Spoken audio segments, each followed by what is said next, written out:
அஸ்ஸலாமு அலைக்கும். Welcome to my channel ground paradise. இன்றைக்கி நம்ம சேனலில் டே இன் மை லைஃப் vlog தான் பார்க்க போகிறோம். ஈது முடிஞ்சிருச்சு. அதுக்கப்புறம் நெக்ஸ்ட் டேலேருந்து நம்ம நார்மல் ரொட்டீன் ஸ்டார்ட் ஆகிடும். ஆனால் வந்து என்னென்னா கொஞ்சம் பசிக்காது. ஸோ அதனால எல்லாமே நான் லேட்டாக தான் செஞ்சேன். எனக்கு மட்டும் இல்லை, எங்கள் வீட்டில் யாருக்குமே பசிக்கலை. ஆனால் சஹர் டைமில் எல்லாருக்கும் பசி வந்துருச்சு போல இருக்குது. அதுக்கப்புறம் வந்து எந்திரிச்சோடனே எல்லாம் வந்து இல்லை எனக்கு பசிக்கலை, லேட்டாக சாப்பிட்டுக்கலாம் அப்படி இப்படின்னு சொல்லியே ஒரு 11 மணி ஆயிட்டு. இதுக்கு மேலே வந்து இதை லேட் பண்ணால் சரிப்பட்டு வராதுன்னு சொல்லிட்டு சமைச்சு வச்சுட்டேன். அதுக்கப்புறம் எப்போ பசிக்குதோ அப்போ சாப்பிட்டுக்கலாம் அப்படின்னு சொல்லிட்டு நான் சோறாக்க வந்துட்டேன். சிம்பிளாக தான் பண்ணியிருந்தேன். ஏன்னா எல்லாமே நான்வெஜ்ஜாக சாப்பிட்டுட்டு அதுக்கப்புறம் நாக்கு ஒரு மாதிரி ஆயிடுச்சு. ஸோ கண்டிப்பாக வெஜ்ஜு சாப்பிட்டே ஆகணும் அந்த நிலைமைக்கு வந்தாச்சு. இதுவும் வந்து ரொம்ப நாளைக்கு இருக்காது. வெஜ்ஜு சாப்பிட்டு அப்புறம் திருப்பி நான்வெஜ்ஜுக்கு திருப்பி கேட்கும். அது யூஷுவல் தான். ஸோ அதனால் அன்றைக்கி வந்து நான் பருப்பு வச்சு நல்லா வந்து முருங்கைக்காய் சாம்பார் செய்யலாம் அப்படின்னு சொல்லிட்டு 2 பருப்பும் கலந்து தான் அன்றைக்கி நான் செஞ்சேன்.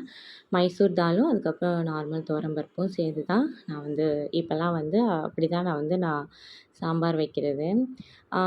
அதே மாதிரி சைமல்டேனியஸாக டீ போட்டும் வச்சுருந்தேன். அந்த டீயே ஒரு 11:30 மணிக்கு தான் நான் குடித்தேன். குடிச்சிட்டே அப்படியே வேலை பார்த்துட்ருந்தேன். எனக்கு எப்போவுமே சாம்பார்னால் கண்டிப்பாக வந்து முருங்கைக்காய் இருக்கணும். கண்டிப்பாக முருங்கைக்காய் இருக்கணும். மேக்ஸிமம் முருங்கைக்காய் கிடச்சிரும்.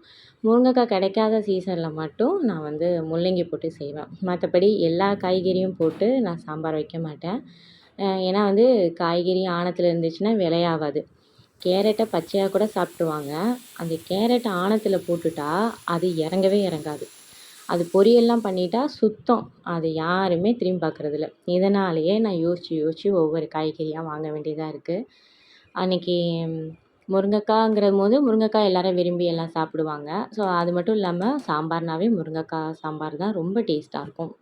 எனக்கும் முருங்கைக்காய் சாம்பார் ரொம்ப பிடிக்கும். அதனால் முருங்கைக்காய் சாம்பார் தான் மேக்ஸிமம் வந்து நான் ப்ரிஃபர் பண்ணுறது. அது கூடவே வந்து பொரிச்சிட்டு அதுக்கப்புறம் உருட்டு முட்டை செய்யலான்னு தான் ஐடியாவில் இருந்தேன். சரி வேணாம் எல்லாம் ஒரே மசாலாவாக இருக்கும் அப்படின்னு சொல்லிட்டு நார்மலாக வந்து அவிச்ச முட்டையில் பெப்பர் போட்டுட்டு சாப்பிட்றலான்ட்டு எல்லாத்தையும் செஞ்சு வச்சுட்டு கிச்சனையும் க்ளீன் பண்ணிவிட்டு அப்படியே வச்சிடலான்ட்டு ஒரு 3 மணி போல் தான் நாங்கள் சாப்பிட்டோம். அதுவும் சாப்பிடணும் அப்படின்னு சொல்லி தான் சாப்பிட்டது. ஒரு 3 மணி ஆயிடுச்சு சாப்பிட்டதுக்கு. அதுக்கப்புறம் ஈவினிங் வந்து டீலாம் போடலை. ஒரு 7:00 போல் வெளியில் கிளம்பலாம் அப்படின்னு சொல்லிட்டு வெளியில் கிளம்பியாச்சு.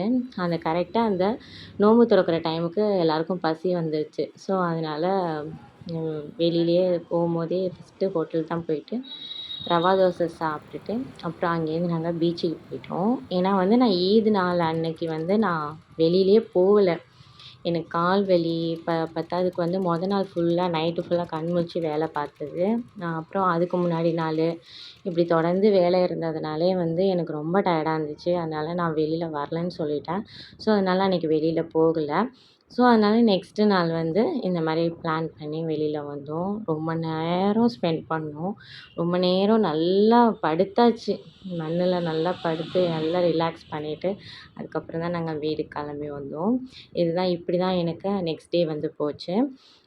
நம்ம சேனலை ஃபஸ்ட் டைம் பார்க்குறதா இருந்தால் மறக்காம சப்ஸ்கிரைப் பண்ணுங்கள். பிடிச்சிருந்தால் லைக் பண்ணுங்கள். இதோட இந்த vlog முடியுது. தேங்க்ஸ் ஃபார் வாட்சிங்.